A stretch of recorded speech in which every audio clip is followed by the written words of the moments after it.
আসসালামু আলাইকুম, আমন্ত্রণ জানাচ্ছি পল্লী বার্তা সংবাদে। সাংবাদিকদের সাথে নবাগত পুলিশ সুপার মহোদয়ের মতবিনিময় সভা অনুষ্ঠিত। অদ্য 10 জুলাই 2024 খ্রিস্টাব্দ বিকাল 5 ঘটিকায় পুলিশ সুপারের কার্যালয়ের কনফারেন্স রুমে যশোরের সাংবাদিকদের সাথে নবাগত পুলিশ সুপার জনাব মোহাম্মদ মাসুদ আলম বিপিএম বার পিপিএম মহোদয়ের মতবিনিময় সভা অনুষ্ঠিত। অনুষ্ঠানের শুরুতেই সম্মানিত পুলিশ সুপার মহোদয় আগত সকল প্রিন্ট ও ইলেকট্রনিক মিডিয়ার সাংবাদিকদের সাথে পরিচিত হন এবং তাদের সার্বিক খোঁজ খবর নেন। পরবর্তীতে নবাগত পুলিশ সুপার মহোদয় তাদের উদ্দেশ্যে বলেন, আপনারা হচ্ছেন জাতির বিবেক।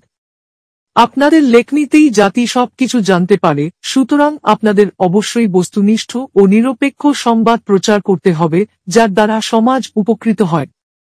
তিনি আরও বলেন, পুলিশ এবং সাংবাদিকদের মধ্যে একটা মেলবন্ধন আছে। আমি বিশ্বাস করি অতীতের ন্যায় আগামীতেও এই বন্ধনটি অটুট থাকবে। নবাগত পুলিশ সুপার মহোদয় বলেন, আমি চাকরিটাকে ইবাদত মনে করি, সুতরাং আমার উপর অর্পিত দায়িত্ব আমি সবসময় নিরপেক্ষতার সাথে পালন করতে শতভাগ চেষ্টা করি।